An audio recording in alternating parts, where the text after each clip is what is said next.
تو حسد کے سلسلے میں یہ ہماری چھٹی نشست ہے، اور اس میں ہم احادیث کی روشنی میں دیکھیں گے کہ حسد کے بارے میں احادیث اہل بیت کیا کہتی ہیں۔ احادیث میں بھی حسد کی شدید مذمت کی گئی ہے۔ ہم اس طرح کہہ سکتے ہیں کہ جس شدت کے ساتھ احادیث میں حسد کی مذمت کی گئی ہے، شاید کسی اور برائی کی اس طرح مذمت کی گئی ہو۔ نمونے کے طور پہ چند احادیث بیان کرتے ہیں۔ حضرت آقا رسول خدا صلی اللہ علیہ وآلہ وسلم فرماتے ہیں الحسد یأکل الحسنات، حسد نیکیوں کو کھا جاتا ہے، انسان کی نیکیوں کو کھاتا ہے، انہیں نیکیوں کو ختم کر دیتا ہے۔ انسان کے نامہ اعمال میں پھر نیکیاں نہیں رہتی، ان نیکیوں کو ختم کر دیتا ہے۔ کما تأکل النار الحطب، جس طرح آگ خشک لکڑی کو کھا جاتی ہے، آگ آہستہ آہستہ خشک لکڑی کو تیزی سے بنسبت تر لکڑی کے تیزی سے کھا لیتی ہے، تو اسی طرح سے حسد انسان کی نیکیوں کو ختم کر دیتا ہے۔ ہم نے حسد کی، ہمیں نہیں معلوم، ہماری نیکیاں ضائع ہوتی جا رہی ہیں، ختم ہوتی جا رہی ہیں۔ یہ حدیث اس بات کو بخوبی بیان کرتی ہے، حسد کی آگ انسان کی سعادت کے سرمایے کو جو اس نے ساری زندگی میں کمایا جلا کر خاکستر کر دیتا ہے۔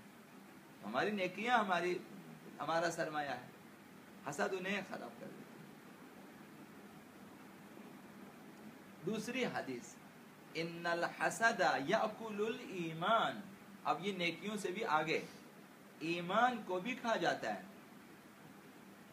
کما تأکل النار الحطب، جس طرح آگ خشک لکڑی کو کھا جاتی ہے، ایمان کو۔ اب انسان حسد کے بعد بے ایمان بھی ہو جاتا ہے، بے ایمان ہو جاتا ہے۔ تو بلا شبہ حسد کی آگ صرف نیک اعمال کو ہی نہیں بلکہ سرمایہ ایمان کو بھی جلا دیتا ہے، خاکستر کر دیتا ہے۔ ایک حدیث میں آقا امیر المؤمنین فرماتے ہیں کہ الحسد شر الامراض، حسد بہت بری بیماری ہے، شر الامراض، بیماریوں میں بدترین بیماری حسد کی بیماری ہے، کہ انسان دوسروں کی نعمتوں کو برداشت نہ کر سکے اور ان نعمتوں کے زائل ہونے کی تمنا رکھے، اور دل میں آگ لگے اس کی، دل میں یہ شخص جلتا ہے دوسروں کی نعمتوں کو دیکھ کر کہ ان کے پاس یہ ساری نعمتیں کیوں ہیں۔ تو بدترین بیماری ہے، بدترین بیماری ہے کہ دوسرے کے لیے، محسود کے لیے کوئی پرواہ نہیں ہے، اس کا کوئی اثر نہیں ہوتا، سارا اثر اس کا خود اپنی ذات پہ ہوتا ہے، کہ بے فائدہ ترین چیز، خود بھی بیمار رہے، خود بھی ختم ہو جائے، نیکیاں بھی ختم، ایمان بھی ختم ہو جائے، جبکہ نعمتیں دوسروں کے پاس ہیں۔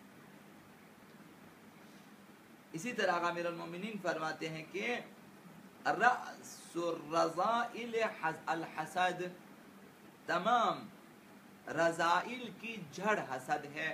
رذائل برائیاں، خراب کاریاں، برے اخلاق، رذائل اخلاقی، ان کی جڑ جو ہے یا ان کا کہیں سردار حسد ہے۔ ایک اور حدیث میں آقا امیر المؤمنین حسد کے آغاز اور انجام کے بارے میں فرماتے ہیں کہ للہ در الحسد ما اعدلہ بدأ بصاحبہ فقتلہ،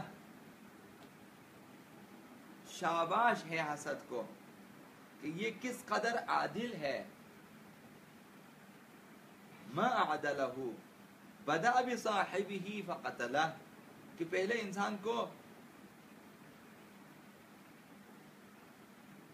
پہلے انسان جو ہے بدأ بصاحبہ فقتلہ، پہلے جو بھی انسان حسد کرتا ہے اسی میں حسد شروع ہو جاتا ہے اور اسی کو ہی قتل کر دیتا ہے، جبکہ دوسرے تک اس کی پہنچ نہیں ہے۔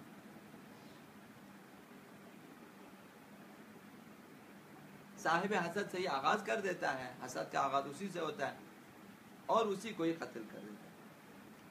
آقا امیر المومنین سے روایت ہے کہ آپ نے فرمایا ثمرۃ الحسدی شقاء الدنیا والآخرہ، حسد کا ثمر اور نتیجہ اور میوہ آخرت اور دنیا دونوں کی بدبختی ہے۔ یہاں بھی ناکامی ہے، وہاں بھی ناکامی ہے۔ یہاں ناکامی ہے، نعمتیں دوسروں کے پاس، یہ جلتا ہے، اسے تکلیف، یہ تکلیف میں ہے، وہ عیش و عشرت میں ہے، آسائش میں ہے، یہ حسد کی وجہ سے جل رہا ہے، مصیبت میں ہے، بیماری میں۔ آخرت میں بدبختی ہے کہ اس کی نیکیاں بھی ضائع ہو جاتی ہیں، ایمان بھی ضائع ہو جاتا ہے، تو آخرت میں بھی خرابی ہے۔ اور آقا امام صادق علیہ السلام فرماتے ہیں آفت الدین الحسد والعجب والفخر، دین کے لیے یہ تین چیزیں آفت ہیں، تین چیزیں دین کے لیے آفت ہے، آفت دین، حسد، خود پسندی اور فخر۔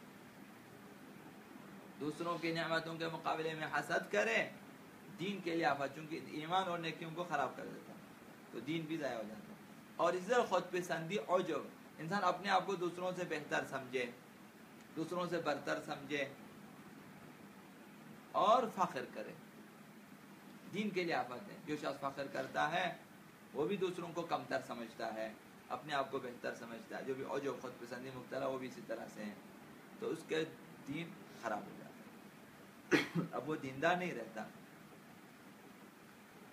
خداوند ایک اور حدیث میں آقا امام صادق علیہ السلام فرماتے ہیں کہ جب حضرت موسیٰ علیہ السلام کے ساتھ، جب حضرت موسیٰ علیہ السلام خداوند متعال کے ساتھ مناجات کر رہے تھے، ان کی نظر ایک شخص پر پڑی جو عرش الہی کے زیر سایہ کھڑا تھا۔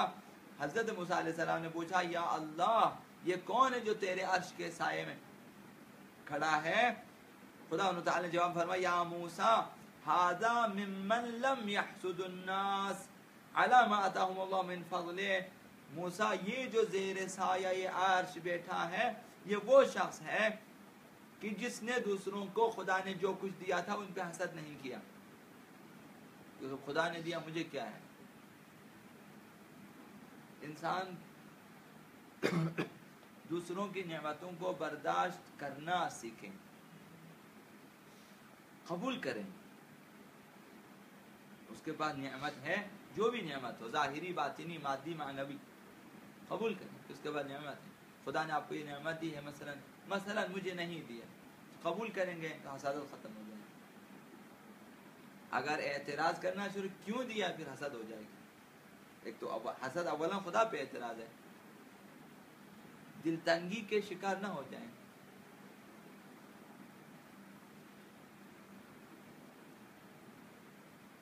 یہ حسد نہ کریں، انہیں حسد نہ کرنے والوں کو حدیث میں فرمایا کہ یہ زیر سایہ عرش قرار پاتا ہے۔ پیغمبر خدا صلی اللہ علیہ وآلہ وسلم ارشاد فرماتے ہیں ستۃ یدخلون النار قبل الحساب بستۃ، پیغمبر صاحب نے فرمایا کہ 6 قسم کے لوگ 6 برائیوں کی وجہ سے قبل الحساب جہنم میں جائیں گے، حساب کتاب سے پہلے جہنم میں۔ یہی برائیاں، 6 قسم کی برائیاں، بس ڈال دو جنت، حساب کتاب بعد میں۔ آپ نے لوگوں نے پوچھا کون کون سے؟ آپ نے فرمایا الامراء بالجور، ایک گروہ امیروں کا ہے، حاکموں کا ہے، فرمان رواؤں کا ہے، البتہ جو ستم کرتے ہیں، ستم کی وجہ سے، ظلم کی وجہ سے امراء پہلے جہنم میں جائیں گے، حساب و کتاب سے پہلے، بعد میں ان کا حساب، باقی چیزوں کا حساب بعد میں، پہلے جہنم کی سیر کریں، جہنم کی سزا کاٹیں پھر۔ والعرب بالعصبیہ، اور عرب تعصب کی وجہ، وہ عرب، اب بھی عرب شاید کہ اپنے آپ کو دوسروں سے بہتر و برتر سمجھتے ہیں، ہمیں عجم کہتے ہیں، ہمیں گنگا سمجھتے ہیں، تو وہ عرب جو تعصب رکھے، خود کو بہتر و برتر سمجھے، دوسروں سے بہتر و برتر سمجھے، یہ عرب حساب و کتاب سے پہلے جہنم میں جائے گا۔ والدہاقین بالتکبر، اور وڈیرے اپنے تکبر کی وجہ سے، سردار وڈیرے وغیرہ جو اپنے آپ کو سردار سمجھتے ہیں، وڈیرا سمجھتے ہیں، گمنڈ رکھتے ہیں، تکبر کرتے ہیں، تو یہ بھی حساب سے پہلے جہنم میں. وَالتُّجَّارِ بِالْخِيَانَةِ وَالتُّجَّارُ بِالْخِيَانَةِ، تاجر حضرات جو خائن ہیں، خیانت کرتے ہیں دوسروں کے مال میں، لین دین میں، حساب و کتاب میں، ناپ تول میں، تو وہ تجار جو خائن ہیں حساب و کتاب سے پہلے جہنم میں جائیں گے. وَأَهْلُ الرُّسْتَاقِ بِالْجَهَالَةِ، اور دیہاتی جہالت کی وجہ سے جہنم میں جائیں گے. دیہاتی نہیں پڑھتے، نہیں سیکھتے، جہالت میں اڑے رہتے ہیں، وہ لوگ اللہ. وَالْعُلَمَاءُ بِالْحَسَدِ، علماء حساب و کتاب سے پہلے جہنم میں جائیں گے. وہ علماء جو حسد کرتے تھے ایک دوسرے سے، ایک دوسرے کو برداشت نہیں کرتے، ایک دوسرے کا احترام نہیں کرتے، ایک دوسرے کو قبول نہیں کرتے، ایک دوسرے کے پیچھے نماز نہیں پڑھتے، ایک دوسرے کی غیبت کا، چونکہ حسد کی وجہ سے کسی عالم کو اگر تھوڑی سی عزت ملی، دوسرا عالم حسد پہ آ جاتا ہے. ایک عالم کو مثلا خطابت ملی ہے، ایک عالم کو مثلا درس و تدریس کا ہنر ہے، ایک عالم کے پاس تبلیغ کا ہنر ہے، ایک کے پاس مثلا تحریر کا ہنر ہے، قبول کریں جس کے پاس جو ہے بہتر ہے. خدا نے دی، چونکہ ہر کسی کو ایک ہنر دیا ہوا ہے. بہت سارے لوگوں کو بہت سارے ہنر نہیں آتے. میں ایسے فیلسوف دیکھے ہیں، فلسفہ پڑھا ہوا لیکن تقریر نہیں کر سکتے. آپ اسے مجلس میں کھڑے کچھ نہیں پڑھ سکتے. وہ خالی بیٹھ کے دوستوں میں درس دے سکتے ہیں، یعنی ممبر نہیں پڑھ سکتے. بہت سارے ایسے بہت سارے علماء ہیں اچھے اچھے، ان کی قرات درست نہیں ہے، مثلا زبان میں کوئی خاص مشکل ہے. حسد کی ضرورت نہیں ہے. ابھی ایک عالم نے تفسیر لکھی، ابھی دوسرے علماء حسد کرنا شروع کریں کہ علامہ اجلسی کو اتنی ساری عزت و شہرت کیوں ملی ہے، یعنی پھر بھی خدا پہ اعتراض ہے. تو علماء میں حسد زیادہ ہے دوسروں کی بنسبت. تو علماء یہ 6 قسم کے گروہ، عمراء جور و ستم کی وجہ سے، عرب تعصب کی وجہ سے، اور وڈیرے تکبر کی وجہ سے، تاجر خیانت کی وجہ سے، اور دیہاتی جہالت کی وجہ سے، اور علماء حسد کی وجہ سے جائیں گے حساب و کتاب سے پہلے جہنم میں. پھر ان 6 گروہ کو بعد میں لائیں گے کہ ابھی حساب کتاب کرو. ایک سزا حساب کتاب سے پہلے. لہذا اس بحث کو رسول خدا صلی اللہ علیہ وآلہ وسلم کی اس حدیث پر ختم کرتے ہیں. پھر کچھ مسائل ہیں، کل عرض کریں گے. حدیث مبارکہ یہ ہے، انہو سیصیب امتی داء الامم. قالوا وما داء الامم؟ قال العشر والبطر والتکاثر والتنافس فی الدنیا. بہت جلد تمام امت کو لگنے والی بیماری میری امت کو بھی لگے گی. پیغمبر احسان فرمایا سیصیب امتی داء الامم، امتوں کی بیماری میری امت کو بھی لگے گی.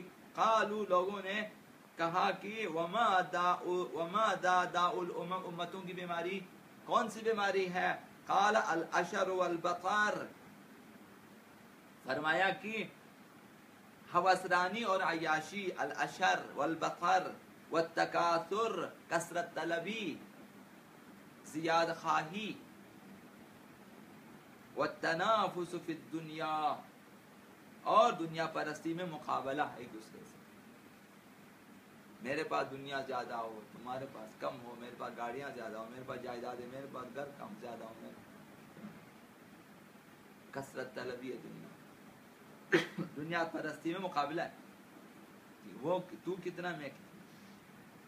والتبادد والتحاسد، ایک دوسرے کے خلاف حسد کرنا.